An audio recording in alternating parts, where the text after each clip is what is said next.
Waye ikaze ukurikira ibiganiro ku Marembo TV ndiza ari kumeze neza mu bihe bigana mu mpera z'iki cyumweru ariko reka nayo kubatindira mbafitiye amakuru akomeye, amakuru atangaje kandi amakuru ari mu kwizera gukomeye cyane gushingiyeho n'amamiliyari yabuzuye iyi si, miliyari nyinshi cyane abayoboke b'idini ya Gatulika, Kiliziya Gatulika ku isi, by'umwihariko hano Kiliziya Gatulika y'u Rwanda bafite ibitangaza byabonetse muri aka kanya guhera ku isaa 2 za mu gitondo, ndetse bamwe baravuga ko batangiye kubibona mu minsi ishize ku munsi umwe kuwa gatanu, ariko inkuru yamenyekanye yatangiye gusakara muri iki gitondo cyo ku itariki 17 z'ukwezi kwa mbere 2026. Baravuga yuko mu Rwanda hongeye kuboneka amabonekerwa Bikira Mariya na Yezu noneho ari kumwe nawe. Ni ibintu bikomeye cyane. Inkuru y'ibonekerwa rya Bikira Mariya iheruka kera cyane, ariko ubu ngubu iracyafite ukwemera gukomeye hariya ikibeho kuri Kiliziya Gatulika, aho ibihumbi n'ibihumbi by'abatuye isi bajya ku butaka butagatifu habereye amabonekerwa. Abakobwa 3 ariho bahabonekerewe. Ubu noneho inkuru yaje ivuga ko abana batoya bo ku ishuri, ni ikigo cy'ishuri gituye muri Gataraga, aho ni mu kagari ka Burango, umudugudu wa Rwinzo, mu murenge wa Gataraga mu karere ka Musanze. Abana 3 baravuga ko babonekewe na Bikira Mariya. Ni ibintu byatangaje abantu cyane kuko ntabwo biyumvisha ukuntu abana batoya ari bo Bikira Mariya yahitamo kugira ngo babonekere. Ngiye gushakisha ku murongo wa telefone umwe mu baraho ibi bintu biri kubera. Ni ikibazo cyateye umutekano bigira naho wenda kuba muke, inzego za polisi ziramanuka izambaye amakaske n'ibindi bitandukanye za zindi zikumira bigaragambya, ariko mu buryo bwo kugira ngo batange umutekano n'ituza aho hantu. Reka ku murongo wa telefone nganire n'umwe mu bahari, mugenzi wacu Imboni ya Marembo TV. Murakoze. Ugana hari abo ndi kubona bari kumupepera rwose.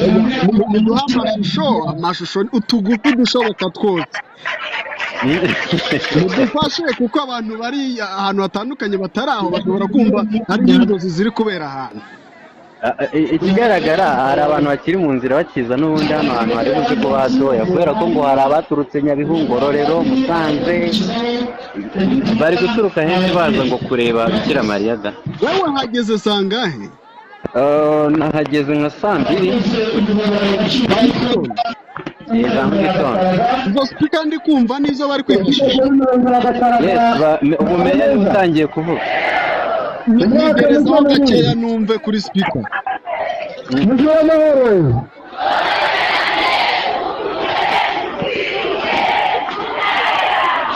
Murakoze cyane. Nuko gitwika yabwiye, reka mbaze mbasuhuze na nawe ubwira izina. Nitwa Nsengimana Claudio, kandi umuyobozi w'akarere ka Musanze. Mu kanya turaganira. Murakoze. Numva nukwakirana niwo mwanya bariho. Basha gake numve introduction icyo bavuga cyabaye ni igiki. Niteza kuzwe. Ugiyeho ni umunyamabanga wa Musenyeri wa Basha numve icyo avuga ngo ni igiki cyabaye. Nanjye ndagira ngo mbasuhuze mbifurize umwaka mushya muhire. Nitwa Padiri Jean Bosco Nambaje, Padiri mukuru wa Paruwasi ya Busogo. Murakoze.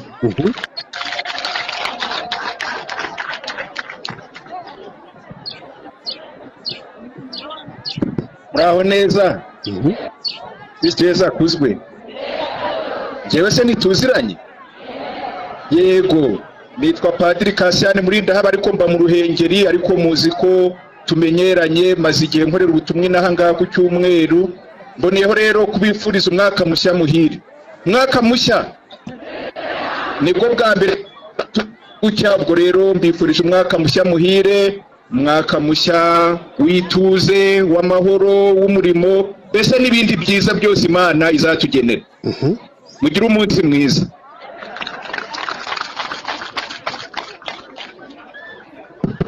Barakoze abashyitsi bacu, turagira ngo muri aka kanya duhe Padiri mukuru wa Paruwasi ya Busogo agire ubutumwa aduha. Murakoze nyakubahwa Padiri. Aho ngaho.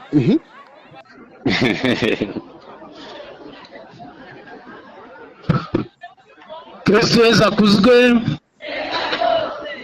Ndashimira abayobozi bacu baduhaye ijambo, abenshi nabasanze hano mu gitondo mu masambiri n'igice. Nibyo abari bahari ni bande? hafi ya bose rwose bari bahari. bateye n'amatente ngo hari oya bisa n'ibyatunguranye ntabwo amatente ahari ngo hari n'abaharaye ni bande ego ko abaharaye ko ari benshi ipoto riri hagati murakoze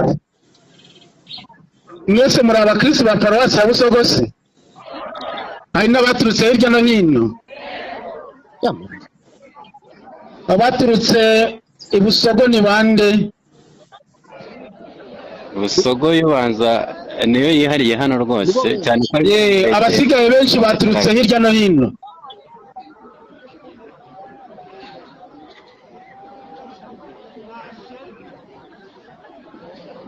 ipoto riri hagati yanyu riri hagati yanyu ipoto murarireba oya basa n'abarihunze no kurihunza abantu kugira ngo batangize imyaka iri muri iyo mirima ariko ipoto yeri inyuma y'ishuri ahubwo abaturage bakusanyirijwe mu kibuga cy'iryo shuri turagira ngo mutuze mwumve ubutumwa bugiye gutangirwa hano sibyo turi hano kubera ineza yanyu turabifuriza ibyiza ariko kugira ngo ibyo byiza bishoboke nuko mugomba gutuza mukumva impanuro zigiye gutangirwa hano twahuriye hano muvuga nyine ko hari ibitangaza hano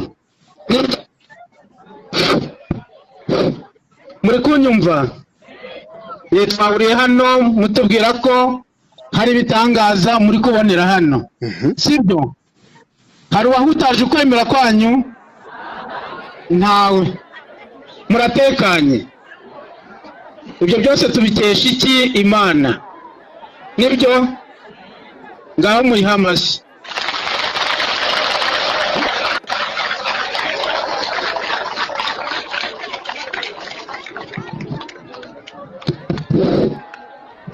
Imana irafashwa sibyo bonye ko n'inzego z'umutekano zaje kugira ngo umuntu uhutazwa nabo mubampera amashyi tugashimira rero n'umuyobozi w'akarere kacu ka Musanze murabona ko nawe ahageze kugira ngo nawe abaganirize nawe twakongera tukamuha amashyi tumwakira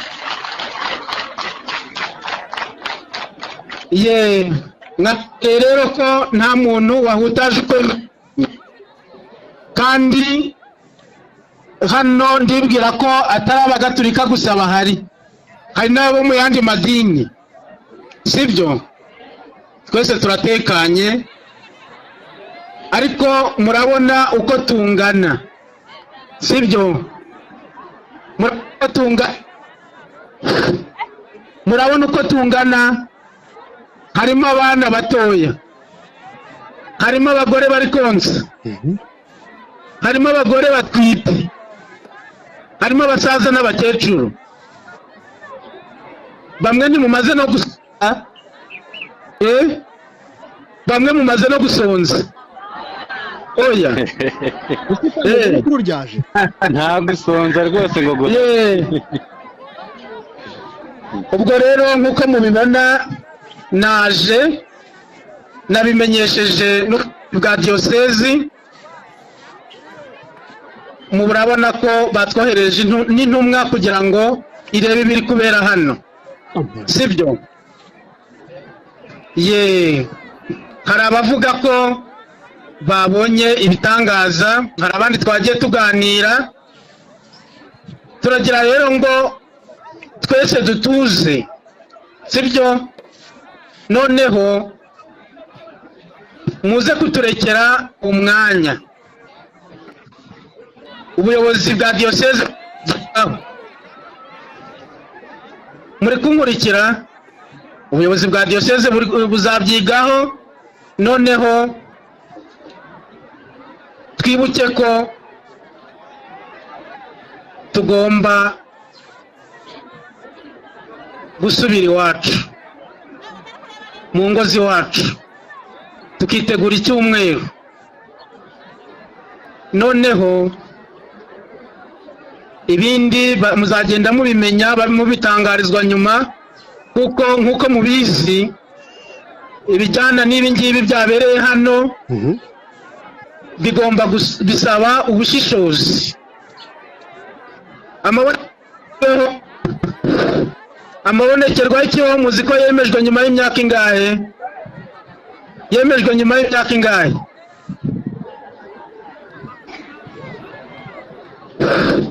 Irenga 20. Sibyo? Twitonde, dushishoze, mwumvire ubuyobozi bwa Kiliziya kandi twumvire n'ubuyobozi bw'umutekano wacu, twumvire izo nzego maze kubabwira ari za Kiliziya n'iz'igihugu cyacu kugira ngo ubutazwa. Sibyo? Murabinyemereye? Murabona harimo abana bato, harimo abagore batwite, harimo abasaza n'abakecuru. Icyo bari mutubwire tugikore kuko ni ku neza yacu. Ibindi diyosezi n'ababishinzwe bazabisuzuma, noneho bazababwira ibizakurikiraho. Navuze menshi rero, nubwo butumwa nashaka kubaha kugira ngo twese twakire ubutumwa buratangirwa hano. Murakoze cyane. Ese aho hari ibitangazamakuru byamaze kuhagera? Ayo mashini make rwose ku mukozi w'Imana. Ibitangazamakuru, ariko igitangazamakuru gihari ni icyandika cyitwa Ijambo ry'Umwana na Iris Rwanda ikorera kuri YouTube channel.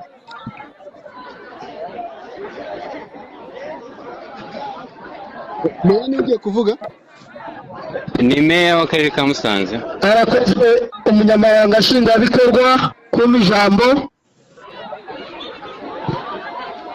Kandi dushimire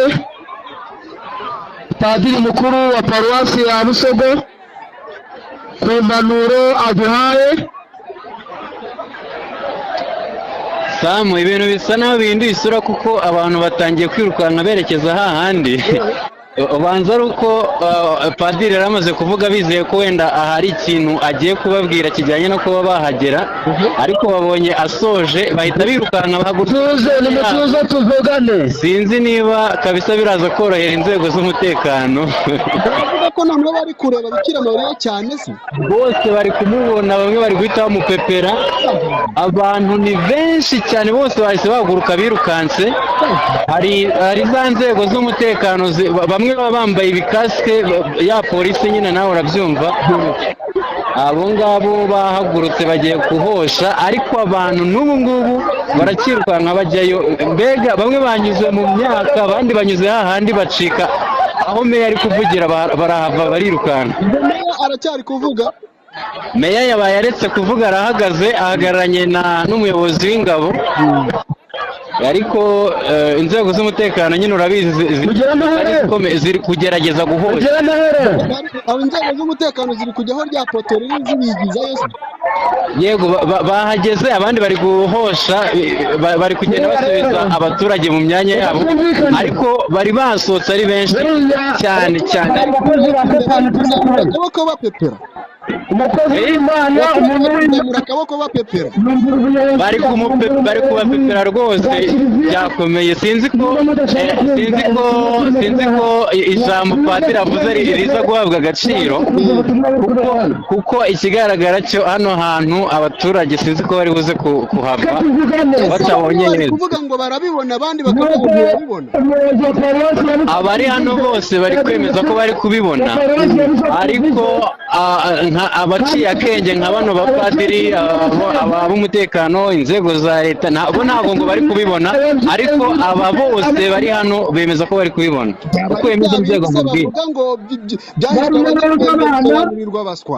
Nanjye ariko nahoze ndegutebya. Reka mureke wumve. Abanyabwenge babibuze.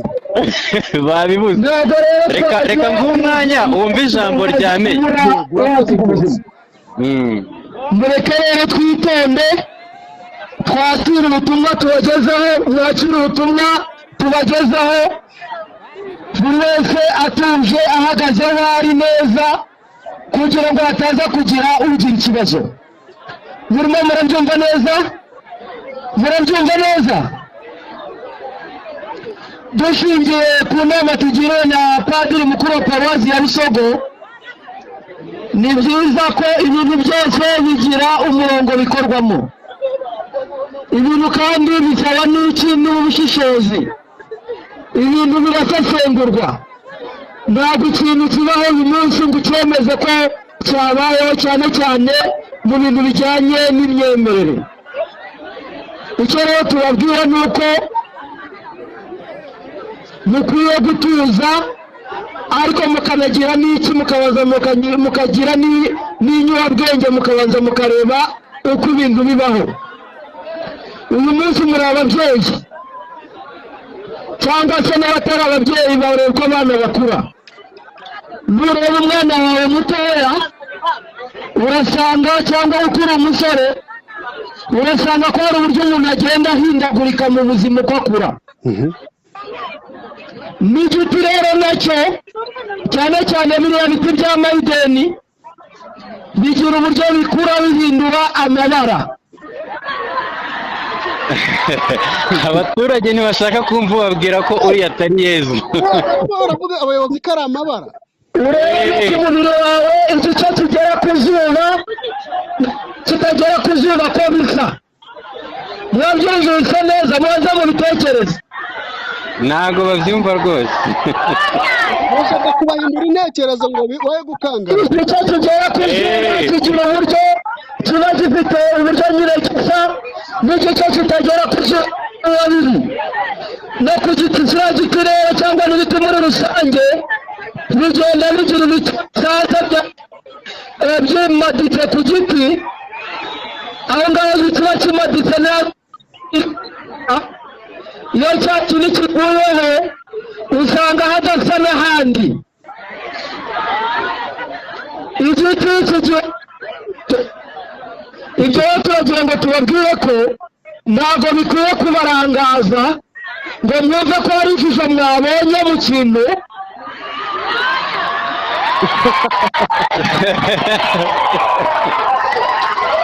Bamu biri kubera hano ni bya bindi twarebye mu mafilime y'Abahinde kabisa.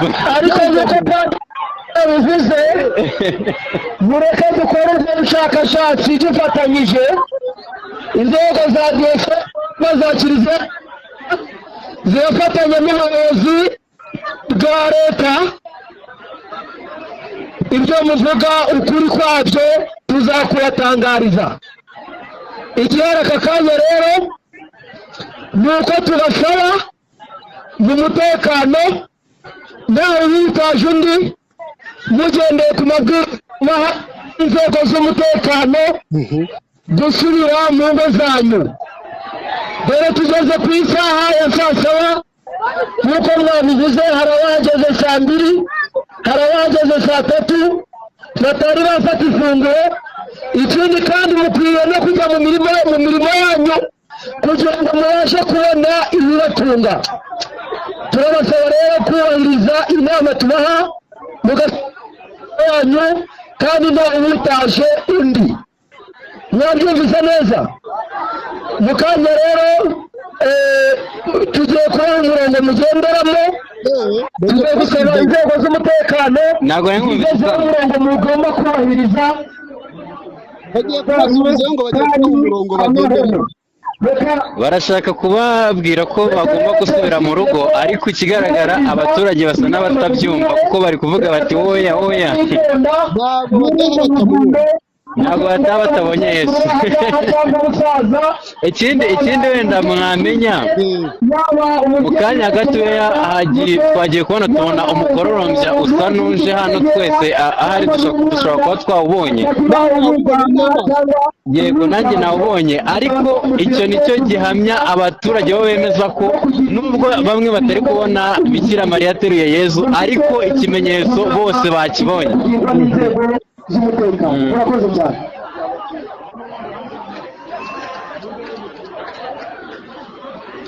Nta muturage wambonera hafi uhamye neza ko yabyibone ngo twumve icyo yabonye. Bo ahantu ndi bisa naho bisa n'ibigoye, keretse wenda nka mukanya gatoya ubwo wenda abayobozi bari bamaze kugira icyo bavuga, nibwo wenda umuntu yaza kubaganiriza kumva ya shusho y'uburyo inzego z'umutekano zambaye amakasike n'ahandi hose byagenze bite byo. wenda bisa n'ibyagize icyo bigabanya mu muvundo wari kuba aha ngaha, kubera ko ntago basanzwe babibona abaturage. Bisa n'ibyafashije rero inzego z'umutekano, kuko nka mukanya abantu bose bari bahagurutse birukanse bagiye kuri cya giti, kuri ya foto nakubwiraga, ariko abo ni y'igiti niyo mpamvu wumvaga umuyobozi w'akarere avuga ati igiti gishobora guhindura ishusho, ariko bakavuga bati ni kibisi cyangwa kirumye. Ahubwo wenda abaturage bari kuvuga bati niba koko yahinduye ishusho, uriya mukororombya we waje kumara iki? ariko umukororombya wagiye. Yego waje, ariko wahise ugenda, wahageze gatoya kugwa. Kigali hari hatangiye kujojoba utuntu duke tuburirwa irengero, ari imvura y'Umusanze. Ubwo wenda ni ukubihuza. Kiliziya Gatolika bemeje ko bagiye gukora ubushakashatsi hamwe n'inzego z'ubuyobozi bwite bwa leta. Ubwo wenda ikizavamo nicyo tuzamenya, ariko abaturage bo ntibakeneye umuntu babwira ko ibyo bari kubona atari byo, kuko bemeza ko bamwiboneye. Wenda gusa ikindi umuntu yakongeraho ni uko ni inkuru yaturutse kuri ba bana nakubwiye mu kanya. Ni abana bangahe ariko? Ni abana batatu ngo bari ku ishuri. Umwana umwe w'umukobwa ngo witwa Irakoze, na n'ubu ngubu tutigeze tubona, avuga ko ngo we yamwiboneye ngo akanamuvugisha, usibye ko ibyo yamuvugishije ngo ntabwo yabyibutse. Abandi bana nabo ngo bagenda bari kumwe, abana birukanka nyine bahuruye bemeza ko bagiye kureba Bikira Mariya na Yezu, ngo bahageze baramubona yambaye ishapure n'akantu k'umweru. Na mukanya hari umukobwa avuga ati ndi kumubona rwose yambaye akantu k'umweru.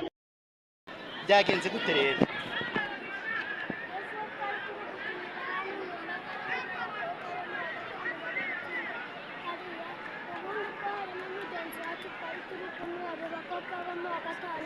baravuga ati dore Bikira Mariya mwakiragira.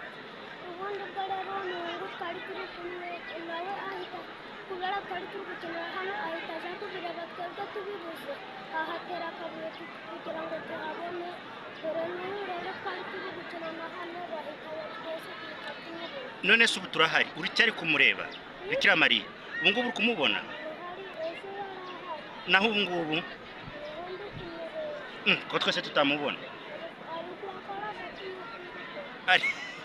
Wamubonye?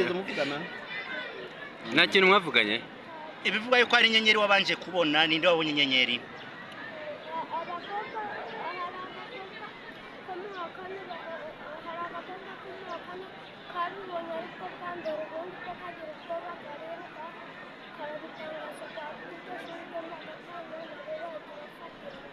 Wiga mu kangahe? Mwari muri ku ishuri muramubona? Mubona Bikira Mariya na Yesu? Yarasigatiye Yesu.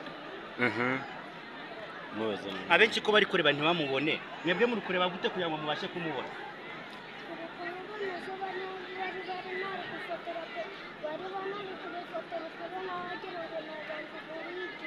Aha, wowe byagenze gute rero? Witwa nde? Witwa vuga cyane. Byagenze gute rero?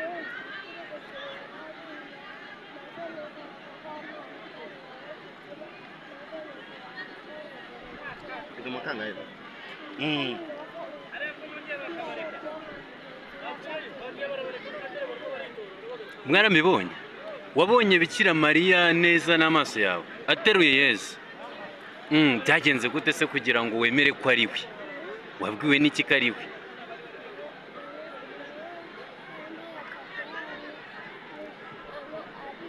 Yari yambaye? None se n'ubu uri kumubona? Ubu wagenda ukamutwereka ko twese turi kureba tukamubura? Wabashe kuba wavana nawe se ngo agire icyo akubwira? Wiga mu kangahe? Mu kane. kugira ngo amakuru amenyekane none haba abantu bose babimenye byagenze gute ninde babibwiye we kari mwebwe mwamubonye gusa ubundi abana baje abataha bakabwira ababyeyi babo ubwo rero ababyeyi babo nabo bakaza kureba rero baje barumva ibintu biri kuyomba hano bari mbese bari kwitonda ngo ni we si we ubundi bwo n'ababyeyi baje barabyumva bakaza kureba bose barubwira kuza hano bavuga ni we si we inde bavugaga subiramo twumve baravugaga ngo bari kumureba abandi bakavuga ngo ntawe bari kureba bakavuga ngo bari kumureba nibo bazajamuza noneho ababyeyi bakimara kuza hano ubwo bagiye babibwira iwabo nyine aha hanyuma se harya ngo nta kintu mwavuganye hari agakobwa k'umwaka none ko batakavuze ngo kitwa uramwibagiwe ngo baravuganye we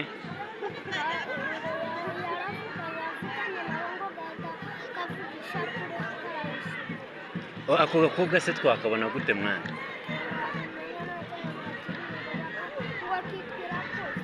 irakoze kiga mu kiga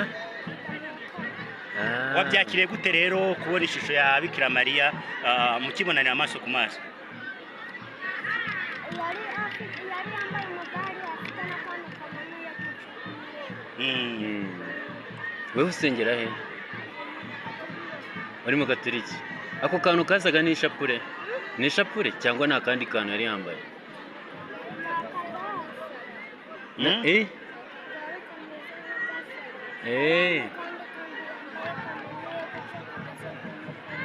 ubu na n'ubu uri kugenda hari ukamubona okay urakoze cyane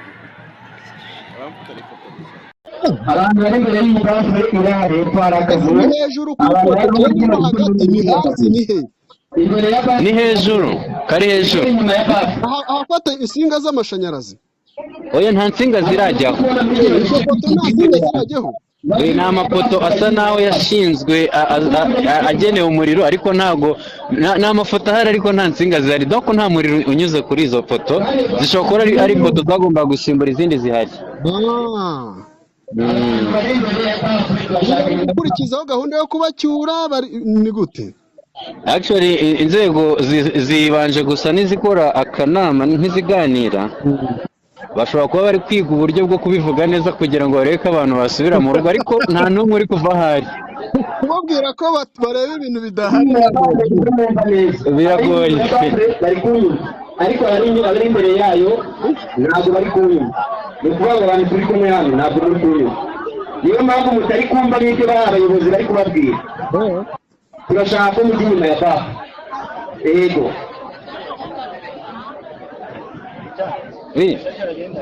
turashaka ko abantu bari hano imbere begera inyuma kuko twari twaregereje natwe kugira ngo nta muntu wicaye bose barahagaze barahagaze abicaye ni abari hafi y'inzego ariko abandi benshi barahagaze kabisa ibinyabiziga byabaye ibinyabiziga cyangwa n'abantu n'amaguru ni moto ziri hirya n'imodoka z'abayobozi